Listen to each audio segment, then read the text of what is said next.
نفسوں پر، اور فرمایا الست بربکم، کیا میں تمہارا رب نہیں ہوں؟ تو سب نے ایک زبان ہو کر کے کہا کہ قالو بلا، کیوں نہ ہوتا، قالو بلا شہیدنا، کیوں نہ ہوتا، بے شک تو ہمارا رب ہے، ہم گواہ ہیں اس بات کے۔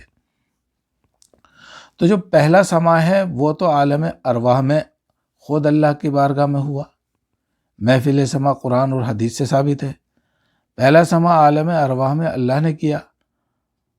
آیت نمبر سورہ الاعراف ہے، آیت نمبر 172، آپ کوئی بھی پڑھ کے دیکھ لے۔ حدیث شریف میں یہ میں نے قرآن پاک کی آیت آپ کو سنا دی، 3 آیات۔ اب حدیث پاک سنیے۔ اللہ کے رسول ارشاد فرماتے ہیں صلی اللہ علیہ وآلہ وسلم، جس کو جس سے محبت ہوتی ہے وہ اس کا چرچا کرتا ہے۔ جس کو جس سے محبت ہوتی ہے وہ اس کا چرچا کرتا ہے۔ اور چرچا کیا ہوتا ہے؟ چرچا گھر بیٹھے تو ہوتا نہیں ہے۔ چرچے کا مطلب یہ ہے کہ لوگوں میں کہتا پھرتا ہے، لوگوں کو سناتا ہے اور اپنے عشق کا اظہار کرتا ہے، محبت کا۔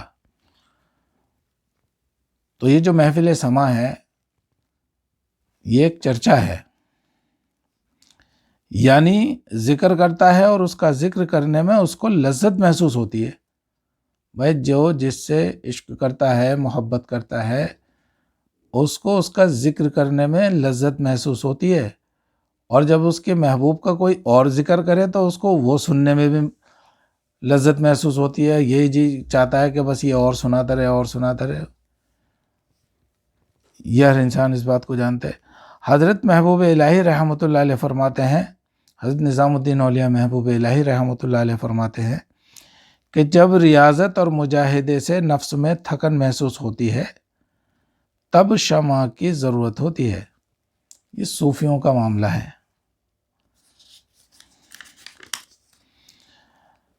حضرت جنید بغدادی رحمۃ اللہ علیہ نے محفل سماع کے سب سے پہلے قواعد اور کچھ ضابطے بتائے ہیں۔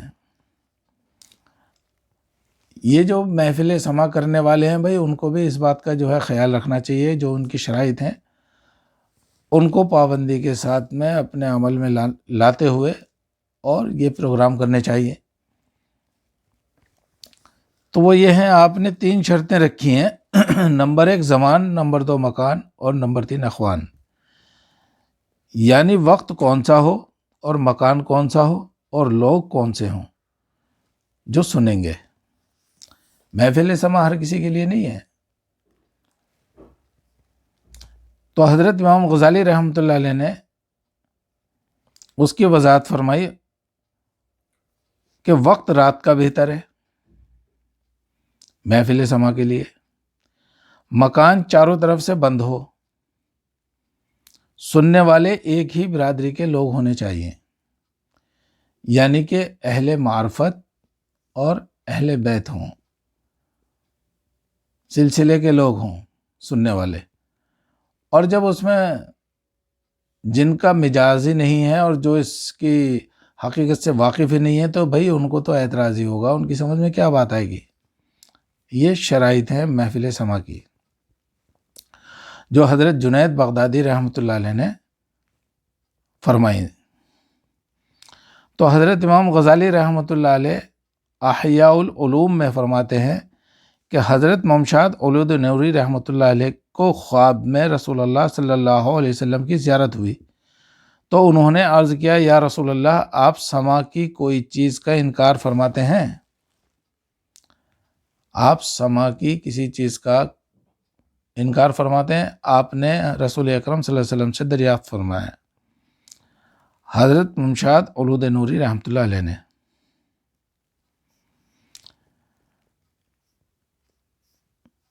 کوئی چیز آپ ناپسند فرماتے ہیں تو کیا آپ صلی اللہ علیہ وسلم نے فرمایا کہ اہل سماع سے کہہ کہ سماع کا آغاز اور اختتام قرآن سے کیا کریں؟ محفل سماع کا جو آغاز ہے اور وہ اختتام ہے وہ قرآن پاک سے ہوتا ہے۔ بھئی قرآن پاک کا اس کے اندر ترجمہ بیان ہوتا ہے، یا حدیثیں پڑھی جاتی ہیں، یا قرآن پاک کی آیت کا ترجمہ۔ جو قول ہیں وہی ہوتے ہیں۔ اچھا، اب اس پہ اعتراض اٹھاتے ہیں کہ بھی ڈھولک اور باجے پہ اعتراض اٹھاتے ہیں کہ ویسے تو آپ کر سکتے ہو بیان۔ تو اب ذرا غور کرو اس بات پہ کہ وہ جو ڈھولک ہے یا باجہ ہے، یہ بتاؤ زمین و آسمان کی ایسی کون سی چیز ہے جو اللہ کا ذکر نہیں کرتی؟ سمندر کے اندر جو کنکریاں ہیں وہ تک اللہ کا ذکر کرتی ہیں، پیڑ پودے شجر ہوا ہر ایک چیز اللہ کا ذکر کرتی ہے اور اس کی تسبیح بیان کرتی ہے۔ ہوا کے اندر سنگیت نہیں ہے، پانی کے اندر سنگیت نہیں ہے، یعنی کہ جو سنگیت ہے یہ کیا ہے؟ یہ کیا باہر سے آ گیا؟ تو سنگیت پہ جو چیز اس کے اندر ذکر ہوگا، جس ساز پہ اس کو بجایا جائے گا، اسی کا وہی تو نام لے گا وہ بھی۔ تو نہ تو ڈھولک الگ جا رہی ہے اور نہ وہ ہارمونیم اور ڈھولک بھی تو اسی کا نام لے رہے ہیں، تو وہ بھی اللہ کے ذکر میں مشغول ہے۔ اس میں کیا اعتراض ہے بھائی؟ مگر کوئی بات چاہیے بس۔ تو آپ صلی اللہ علیہ وسلم نے فرمایا کہ اہل سما سے کہہ دیجئے کہ سما کا جو آغاز ہے وہ اختتام اور آغاز جو ہے وہ قرآن پاک سے کیا جائے۔ اس کا فائدہ یہ ہوگا کہ کسی وجہ سے اگر غیر شرعی کام ہو جائے تو اس کی معافی ہو جائے گی۔ خواجہ غیث الدراز بندہ نواز اس حدیث کے متعلق سے فرماتے ہیں، کسی بھی چیز کا حصہ اس کے شروع وات میں ملتا ہے اور سما کا شروع اور آخر حصہ قرآن سے ملتا ہے، اسی وجہ سے سما قرآن ہو جاتا ہے۔ تو وہ جو سما ہے یہ قرآن پاک کا مطلب بیان، قرآن پاک کی تلاوت اور اس کا سننا ہوا۔ تو حضرت قطب الدین اولیاء بختیار کاکی رحمۃ اللہ علیہ کا وصال دوران جو ہے سما، محفل سما کی حالت میں وجد میں ہی ہوا تھا۔ کتنے بڑے ولی ہیں آپ۔ ایک دفعہ حضرت جنید بغدادی رحمۃ اللہ علیہ محفل سما میں تشریف فرما تھے اور دیگر صوفیہ بھی ساتھ تھے۔ اس محفل سما میں ہر ایک کو رقص آیا، لیکن حضرت جنید بغدادی رحمۃ اللہ علیہ اپنی جگہ پر بیٹھے رہے۔ بعد میں کسی حضرت نے آپ سے پوچھا کہ یا حضرت، جب سارے لوگ وجد میں تھے تو کیا آپ کو وجد نہیں آیا؟ تو حضرت جنید بغدادی رحمۃ اللہ علیہ نے جواب دیا کہ تم دنیا کو گھومتا ہوا دیکھتے ہو؟ انہوں نے کہا نہیں، نظر تو نہیں آتا۔ حضرت جنید بغدادی رحمۃ اللہ علیہ نے فرمایا بس میرا معاملہ بھی ایسا ہی ہے، میں ضبط کر کے رکھتا ہوں۔ یعنی کہ ضروری نہیں ہے کہ ہر کسی کو وجد آئے، ہر کسی کی اپنی اپنی رمز ہے، کسی سے برداشت ہوتا کسی سے نہیں ہوتا، تو وہ بھائی وجد میں آ جاتے ہیں۔ تو اس کے اوپر بھی وہ ہے تو عشق میں ہی، اس کی یاد میں محبت میں بس مست ہو جاتے ہیں۔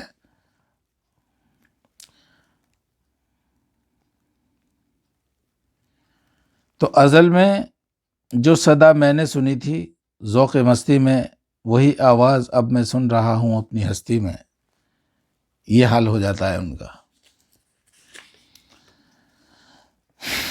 تو اللہ پاک بھائی ہمیں اور آپ کو سمجھنے کی توفیق عطا فرمائے، اور بغیر سوچے سمجھے، حقیقت کو جانے ہوئے بغیر اور کسی کے اوپر اعتراض اٹھانا یہ اچھی بات نہیں ہے۔